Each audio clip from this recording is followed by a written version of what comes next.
কি গোরানি, আজ তোমার হলো কি? সকাল থেকে তো দেখাই পেলাম না তোমার। কি আর করব বলুন, সবই আমার কপাল। তোমার গলা শুনে তো মনে হচ্ছে মন মেজাজ খুব একটা ভালো নেই। তার ভালো কি করে থাকবে? বলা নেই কওয়া নেই, রান্নার লোক, কাজের দাসী সকলে ছুটি নিয়ে বসে আছে। সে কি গো, তাহলে রান্না বান্না, ঘরের কাজ সবই একলা হাতে আমাকেই সামলাতে হচ্ছে। হ্যাঁ, তার মানে রান্না করবে তুমি, বাসন মাজবে তুমি, ঘর পরিষ্কারও তোমাকেই করতে হবে? এছাড়ার উপায় কি বলুন, কারণ সংসারটা যে আমার। না না না না না, এই খুব অন্যায়। এতগুলো লোকের একসাথে ছুটি নেওয়াটা সত্যিই খুব অন্যায়। শোনো শোনো, ছুটি শেষ হবার পর কাজ করতে এলে সব কটাকে একসাথে ছাড়িয়ে দাও। বাহ বাহ বাহ, ভারী অদ্ভুত কথা বললেন তো আপনি। সব কটাকে একসঙ্গে ছাড়িয়ে দেব না? তা সব কটাকে একসাথে ছাড়িয়ে দিলে মনের মতো লোক আবার কোথা থেকে জোগাড় করতে পারবেন? আর লোক না পাওয়া গেলে তো দিনের পর দিন সব কাজ আমাকেই করে মরতে হবে, তাই তো? হ্যাঁ, সেটাও একটা সমস্যা বটে। আচ্ছা রানী, এই ঝঞ্ঝাটের হাত থেকে কি করে রেহাই পাওয়া যায় বলো তো? আমি আবার কি বলবো? আপনি রাজা, আপনি ভেবে চিনতে একটা উপায় বের করুন। ঠিক আছে ঠিক আছে, আজই রাজসভায় গিয়ে সকলের সঙ্গে আলোচনা করে দেখছি।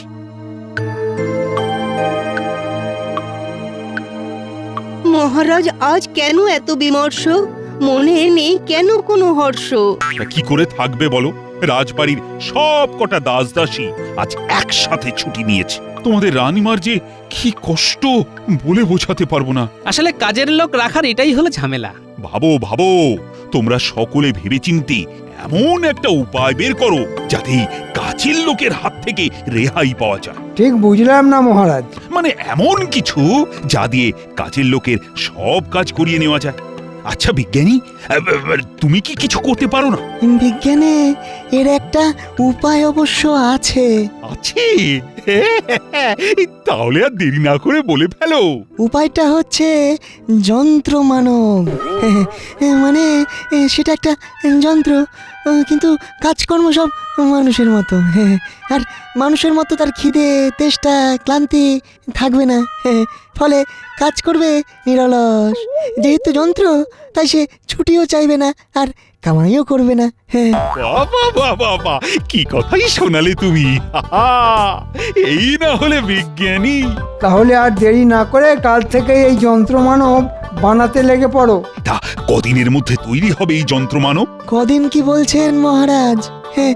কত সূক্ষ্ম সূক্ষ্ম কলকবজা, কত পরীক্ষা নিরীক্ষা, এসব করতে বেশ কয়েক মাস সময় তো লাগবেই। বেশ কয়েক মাস? হ্যাঁ মহারাজ, বছরও ঘুরে যেতে পারে।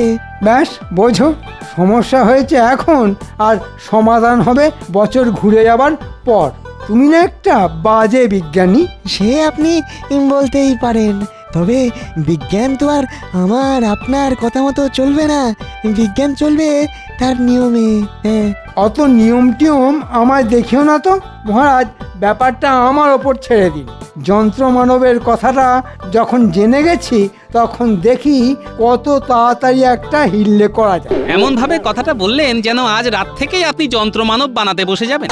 আরে আমি না বসলেও যে বসার সে বসে যাবে, আর কয়েকদিনের মধ্যেই একটা আস্ত যন্ত্রমানব সে হাসতে হাসতে বানিয়ে দেবে, বুঝলে? এমন একটা বিশাল মাপের বিজ্ঞানীকে আমার জানা আছে। তাহলে আর দেরি করো না মন্ত্রী, কালই তার কাছে গিয়ে একটা যন্ত্রমানব বানাবার বায়না দিয়ে এসো। যন্ত্রমানব বানাবার জন্যে মহারাজের কাছ থেকে নগদ 1000 টাকা বায়না নিয়ে এসেছি। এরপর খেপে খেপে আরও টাকা। টাকা নিয়ে নিয়ে মহারাজের কোষাগার একেবারে ফাঁকা করে দেব। যা একটা মতলব বের করেছি না, কিন্তু সে বেটারা এখনো এলো না কেন? এসে গেছি মন্ত্রী মশাই। শোন, তোদের মধ্যে একজনকে একটা কাজ করতে হবে। বল, কে করতে রাজি আছিস? আগে তো কাজটা শুনি, তারপর না হয় ঠিক করা যাবে কে করবে। একটা টিনের খোলের মধ্যে তোদের একজনকে থাকতে হবে। উপযুক্ত পারিশ্রমিক পেলে আমরা কি পারি আর কি পারি না সেটা তো আপনি ভালো করেই জানেন মন্ত্রী মশাই। এই তো কাজের লোকের মতো কথা। কিন্তু ওই পারিশ্রমিক ধর প্রতি মাসে 50 টাকা। 50 টাকা? মন্ত্রী মশাই আমি রাজি। আমিও রাজি। ঠিক আছে, দুজনেই কাজ পাবি। 1 মাস বটা আর পরের মাস ঘটা, এইভাবে মাসের পর মাস চালাতে হবে। এবার তাহলে ঝেড়ে কাশুন, মানে টিনের খোলের মধ্যে বসে কি করতে হবে সেটা আদ্যপান্ত খুলে বলুন। কেননা আপনাকে তো চিনি, খুব কঠিন কিছু না হলে এক কথায় 50 টাকা দিতে রাজি হতেন না। তাহলে মাথা ঠান্ডা করে যা বলছি সেটা মন দিয়ে শোন। কিরে, বুঝতে পারলি তো? খুব বুঝতে পেরেছি। একটা টিনের খোলের মধ্যে ঢুকে যন্ত্র মানব সেজে রাজবাড়ির সব কাজ করে দিতে হবে। কিন্তু মন্ত্রী মশাই, রাজবাড়ির সব কাজ মানে তো অনেক কাজ। সেই জন্যেই তো মাসে মাসে 50 টাকা করে পাবি। কিন্তু খাবো কি, শোবো কোথায়? তুই যদি প্রথম মাসে কাজ করিস তাহলে রাতের বেলা সকলে ঘুমিয়ে পড়লে ঘটা গোপনে তোকে খাবার দিয়ে আসবে, আর তারপর যেখানে পারিস সেখানে একটু ঘুমিয়ে নিবি। কিন্তু খাবার পৌঁছে দেবার জন্য আমি কত পাবো? সেদিন পাও না চিন্তা। ঠিক আছে, এর জন্যে তুই মাসে 5 টাকা করে পাবি। যন্ত্রমানব বানিয়ে নিয়ে আসবে বলে মহারাজকে ভুজুং দিয়ে মন্ত্রীমশাই তো 1000 টাকা নিয়ে চলে গেল। আচ্ছা, এই অল্প সময়ের মধ্যে বানিয়ে আনবে কি করে? আমাদের বিজ্ঞানী যেখানে অত সময় চাইলো, সেখানে ভূভারতে এমন কোনো বৈজ্ঞানিক আছে যে মাত্র কদিনের মধ্যেই যন্ত্রমানব বানিয়ে দেবে? না, ব্যাপারটার মধ্যে কেমন যেন একটা গোলমালের গন্ধ পাচ্ছি। কাল সকালেই একবার বিজ্ঞানীর কাছে যেতে হবে। বলি রাত কত হলো, খেয়াল আছে নাকি? বলি এবার ঘুমোতে হবে নাকি? ও হ্যাঁ হ্যাঁ, যাচ্ছি যাচ্ছি।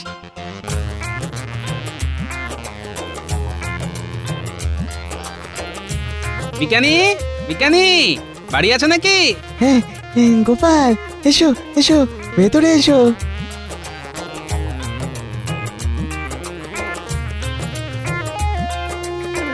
আচ্ছা বিজ্ঞানী, এমন কোন বিজ্ঞানীকে জানো কি যে কদিনের মধ্যেই যন্ত্রমানবের মতো একটা জটিল জিনিস বানিয়ে দিতে পারে? হ্যাঁ, সেটাই তো একটা মস্ত বড় ধাঁধা। তুমি অন্তত মহারাজকে বারণ করতে পারতে। দেখো গোপাল, আমি যে একেবারেই চেষ্টা করিনি সেটা নয়, কিন্তু মহারাজ তো আমার কথা শুনতেই চাইলেন না। তবে তুমি জেনে রাখো, তোমার মতো আমার মনেও প্রশ্ন জেগেছে, আর একবার যখন জেগেছে তখন এর উত্তর আমি খুঁজে বের করবই।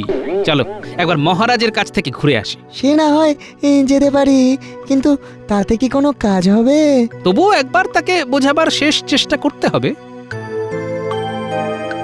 না না গোপাল, তুমি আর বিজ্ঞানী আমাকে যতই বিরত করার চেষ্টা করো না কেন, আমি যখন একবার সিদ্ধান্ত নিয়ে ফেলেছি তখন যন্ত্র মানব আমার চাই। তোমাদের রানীমার কষ্ট আমি আর সহ্য করতে পারছি না। কিন্তু মহারাজ, আমার মনে হচ্ছে মন্ত্রীমশাই আপনাকে ঠকাচ্ছে।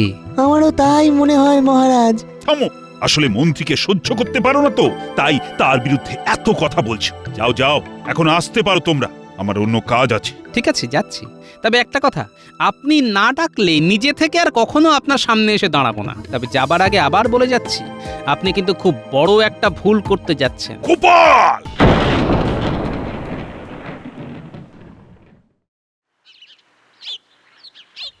এই নিন মহারাজ আপনার যন্ত্রমানব। বাহ বাহ বাহ, কি সুন্দর দেখতে, কি সুন্দর রূপুলি গায়ের রং। এই দৌড়ে গিয়ে রানীমাকে খবরটা দে। এই তোরা ধরাধরি করে একে গরুর গাড়ি থেকে নামা। তার দরকার নেই, আমি নিজেই নামতে পারবো। বাহ বাহ বাহ, এ আবার কথা বলতেও পারে। দেখলে, হতভাগাকে পই পই করে বলে দিয়েছিলাম যে তুই যন্ত্র, শুধু যন্ত্রের মতো কাজ করে যাবি, মুখে কোনো কথা বলবি না। তবুও হতচ্ছাড়া পাকামি করে খোনা গলায় কথা বলতে শুরু করে দিল। আসলে এ খুব উঁচু জাতের যন্ত্রমানব তো, তাই কথাও বলতে পারে। ভালো ভালো ভালো, খুব ভালো। তা যন্ত্রমানব, কি নাম তোমার? আগে আমার কোনো নাম নেই, আপনি যে নামে ডাকবেন সেটাই আমার নাম হবে। তাহলে আমি তোকে ঘূর্ণি বলে ডাকবো। আসলে ঘূর্ণির মতো তো কাজ করতে হবে তোকে। চিন্তা নেই, সব কাজ হয়ে যাবে। দেখো দেখো রানী, তোমার মুশকিল আসান এসে গেছে। আর কাজের লোকের জন্য কোনো চিন্তা করতে হবে না। প্রণাম রানীমা। বাবা, আমায় চিনল কি করে? আসলে খুব উঁচু জাতের যন্ত্র মানব তো, তাই চিনতে পারলাম। রানীমা, কি কাজ আছে দেখিয়ে দেবেন চলুন। মাজা ঘষা, রান্না বান্না, ভাঙা চোরা, সব কাজেই আমি সমান দক্ষ। হ্যাঁ হ্যাঁ, আয় আয় তাহলে আমার সঙ্গে আয়। আমার নাম কিন্তু ঘূর্ণি। হে হে হে হে হে হে, মহারাজ দিয়েছেন। তাই নাকি? মহারাজ, একে তাহলে ভেতরে নিয়ে গিয়ে সব কাজকর্ম বুঝিয়ে দিচ্ছি। মহারাজ, তাহলে আমার মানে ওই বিজ্ঞানীর বাকি টাকাটা? আর কত দিতে হবে? চেয়েছিল তো অনেক, হাতে পায়ে ধরে 6,000-এ রাজি করিয়েছি। আগে দিয়েছিলেন 1,000, তাই বাকি রইল 5। ঠিক আছে ঠিক আছে, সঙ্গে এসে নিয়েছো। হ্যাঁ, আহা আহা, কি আনন্দ! টিনের খোল তৈরি করতে লেগেছে 100, আর বটাকে মাসে মাসে টাকা দেবে না ঘন্টা দেবে? বেটাদের এমন ফাঁদে ফেলেছি না, না পারবে গিলতে আর না পারবে ওগরাতে।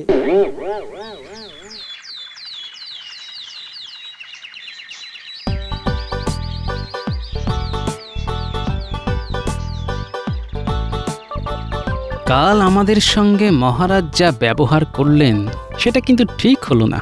অভিমানে বিজ্ঞানী চাকরি ছেড়ে দিচ্ছেন, কিন্তু বিজ্ঞানী চাকরি ছেড়ে দিলেও আমাকে কিন্তু এত সহজে হাল ছাড়লে চলবে না। মনে যখন একটা খটকা লেগেছে, তখন এর শেষ দেখে তবেই ছাড়ব। গোপাল দাদা, তুমি শুনেছো? মন্ত্রীমশাই আজ একটা ওই যন্ত্রমানব নিয়ে এসেছেন। বাবা, এত তাড়াতাড়ি? কি সুন্দর চকচকে টিনের খোল গো! আবার খোলের ভিতর থেকে যন্ত্রমানব আবার পরিষ্কার বাংলা ভাষায় কথা বলছে। সে কি গো? বিশ্বাস না হলে দেখবে, চলো। তাই নাকি? ঠিক আছে, সময় হলে যাব। আমি তাহলে আসছি গোপাল দাদা। হ্যাঁ হ্যাঁ, এসো এসো। বিজ্ঞানী, তাহলে কি সত্যি তুমি? হ্যাঁ ভাই, কৃষ্ণনগর ছেড়ে চললাম। কিন্তু চলে যাওয়া মানে তো হেরে যাওয়া বিজ্ঞানী। থেকেই কি জিততে পারবো? মহারাজের কথাগুলো এখনো যে কানের মধ্যে বাজছে।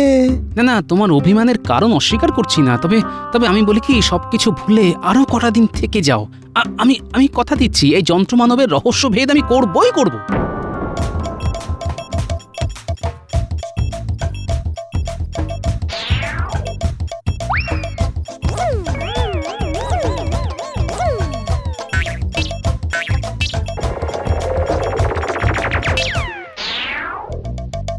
বাবা, কি বড় বড় রসগোল্লা! মনে হয় খুব সুন্দর খেতে, কিন্তু একটা যে খাবো সেটারও উপায় নেই। রানীমা গুনে গুনে 4টে দিয়ে গেছে, খেয়ে ফেললেই তো ধরা পড়ে যাব। ঠিক আছে, রসগোল্লা খেতে না পারলেও খানিকটা রস তো চুষে মেরে দিই।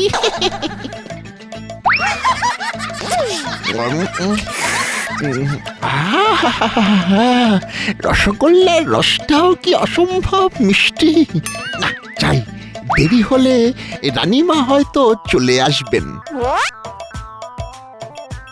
শোনো রানী, ছুটি কাটিয়ে কাজের লোকেরা ফিরে এলে ওদের কিন্তু বিদেয় করে দিও। যন্ত্রমানব যখন পেয়ে গেছি, তখন আর মাসে মাসে মাইনে দিয়ে ওদের পোষা কি দরকার বলো তো? মহারাজ, আপনার জল খাবার এনেছিস? দে দে দে, খুব খিদে পেয়েছে বুঝলি। ওকে, আগেই রসগোল্লা তুলে নিলেন। মানুষ তো আগে ফল খায়, তারপর তো মিষ্টি, নাকি? তুই তো জানো রানী, ভোলা ময়রার রসগোল্লা খেতে আমি কিরকম ভালোবাসি। এমা, কি হলো? আরে রসগোল্লার রস কই? এ তো শুকনো খটখটে। সে কি, একটু আগে আমি যখন হাঁড়ির থেকে বের করে দিলাম তখন তো রসে একেবারে টইটম্বুর ছিল। খেয়েছে বেছে বেছে ওই রসগোল্লাটাই খেতে হলো। ঘূর্ণি, তুই কি কিছু জানিস? তাহলে মনে হয় আনতে আনতে রসগোল্লার রস শুকিয়ে গেছে। আসলে যা গরম পড়েছে। আচ্ছা আচ্ছা, তুই যা। যাক বাবা, বাঁচলাম। ঠিক আছে ঠিক আছে, ওটা খেতে হবে না, আপনি অন্যটা খান। ই কেমন দেখছো আমার যন্ত্র মানবকে? খুব ভালো মহারাজ। বাহ বাহ বাহ বাহ, কি সুন্দর চকচকে টিনের খোলের মধ্যে কত কারিগরি। আর সত্যি মন্ত্রী মশাইয়ের মাথা আছে বলতে হবে। শোনো গোপাল, এটা কিন্তু আমার কারিগরি নয়, এটা হলো আমার বিজ্ঞানীর কারিগরি। ওই একই হলো মন্ত্রী মশাই, যাহা 52 তাহাই 53। তা ভাই যন্ত্রমানব, তুমি নাকি কথা বলতে পারো, তা শোনাও তো তোমার বচন। গোপাল বুড়োর মাথায় টাক, ইট পড়লে হবে ফাঁক। বাহ বাহ বাহ বাহ বাহ, কি সুন্দর ছড়া। তা ভাই যন্ত্রমানব, প্রথম দেখাতেই ইট পাটকেলের কথা কেন? আমার সঙ্গে কি তোমার আগের কোনো শত্রুতা আছে নাকি? এই রে, গোপাল কি চিনতে পেরে গেল নাকি? আমি আসছি মহারাজ। রানীমা কিন্তু অনেক কাজ দিয়েছেন আমায়। চলার ধরনটা কেমন যেন চেনা চেনা। তো কি তাহলে? তা এমন করে হাসলে যে বড়? আসলে ওর খোলটা টিনের হলেও হাঁটার ধরনটা কিন্তু মানুষের মতন মহারাজ।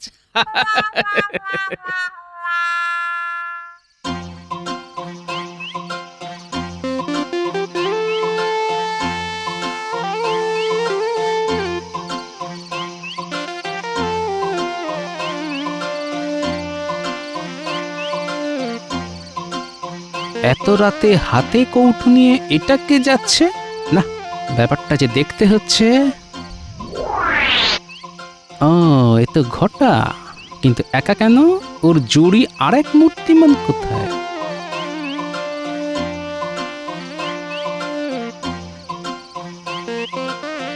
কিরে ঘটা? কে? আরে আমি রে, আমি আমি। এত রাতে কৌটো নিয়ে কোথায় যাচ্ছিস? বাবা, এ তো রুটি তরকারি। তা কার জন্য নিয়ে যাচ্ছিস রে? কার জন্য আবার? হ্যাঁ, কার জন্যে? দি হাওয়ায় একটা কথা ছেড়ে। আমি জানি এটা তুই বটার জন্য নিয়ে যাচ্ছিস। এ মা, এটা তুমি কি করে জানলে? কথার তীর তাহলে ঠিক জায়গায় গিয়ে বিঁধেছে। আমি সব জানি রে, বটাই তো যন্ত্রমানব সেজে আছে রে।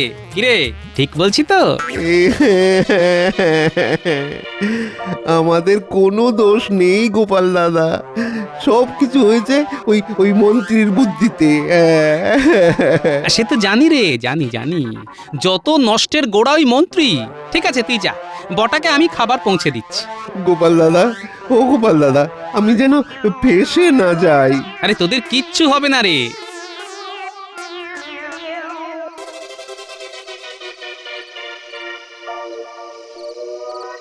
ধুর ছাই, ভালো লাগে না। মাসে 50 টাকার জন্যে মন্ত্রীর কথায় নেচে কি যে ঝকমারিতে পড়লাম। সারাদিন কি খাটনি রে, কি খাটনি। তার উপর সারাদিন পেটে কিচ্ছু নেই। ঘটা যে কখন খাবার নিয়ে আসবে। এনেছিস? দে দে, যা খিদে পেয়েছে না। হ্যাঁ রে, এত দেরি করলি কেন? তোকে কিন্তু যন্ত্রমানব হিসেবে দারুণ মানিয়েছে রে। কে? আরে আমি রে, আমি তোদের গোপাল দাদা। গোপাল দাদা, আমাকে বাঁচা। সত্যি বলছি, আমার কোনো দোষ নেই। ওই মন্ত্রীর কথায়। আরে আস্তে আস্তে, এত জোরে কথা বললে সকলের ঘুম ভেঙে যাবে যে। বুঝলি বটা, যন্ত্রমানব সেজে মহারাজকে ঠকাবার শাস্তি মনে হয় সারা জীবন হাজতবাস। তবে তুই যদি আমার কথা মতো কাজ করিস, তাহলে তোর শাস্তি যাতে কম হয়, আমি অন্তত সেই চেষ্টাটা করতে পারি। যা বলবে তাই করব।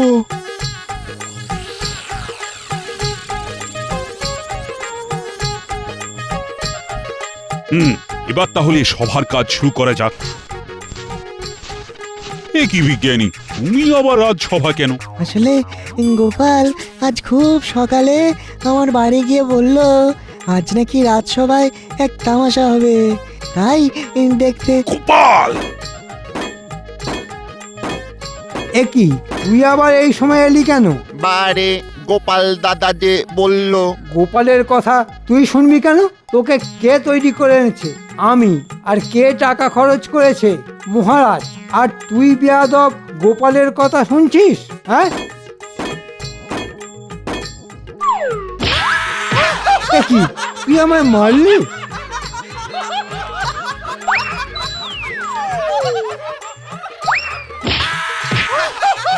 এসব কি হচ্ছে? মনে হচ্ছে যন্ত্রমানবের কলকবজা খারাপ হয়ে গেছে। কখন যে কি করে বসবে কে জানে। এরপর হয়তো আপনাকেও ধরে মারবে। সে তো তাহলে ভয়ঙ্কর ব্যাপার। এই কি করা যায় এখন? শুনুন মহারাজ, এর সারা শরীরে পাথর বেঁধে জলে ফেলে দিন মহারাজ। সেনাপতি, তাই করো। তাহলে আমি যে দম বন্ধ হয়ে মরে যাব। বটা! আরে যা করেছি সব ওই মন্ত্রীর কথায়। এতে এতে আমার কোনো দোষ নেই মহারাজ। মন্ত্রী, তুমি এত বড় জোচ্চোর! এর শাস্তি কি জানো? ভুল হয়ে গেছে মহারাজ, জীবনে আর কখনো এমনটা করব না। তবুও শাস্তি তোমায় পেতেই হবে। সেনাপতি, এই যন্ত্রমানবের টিনের খোল থেকে বটাকে বের করে তার মধ্যে মন্ত্রীকে পুরে দাও। আজ থেকে যন্ত্রমানব সেজে রাজবাড়ির সব কাজ ওকেই করতে হবে। তাহলে যে আমি মরে যাব মহারাজ। সত্যি গোপাল, তোমার বুদ্ধির কোনো তুলনা নেই। তাই আবার বলি, জয় গোপালের জয়। জয় গোপালের জয়, জয় গোপালের জয়, জয় গোপালের জয়।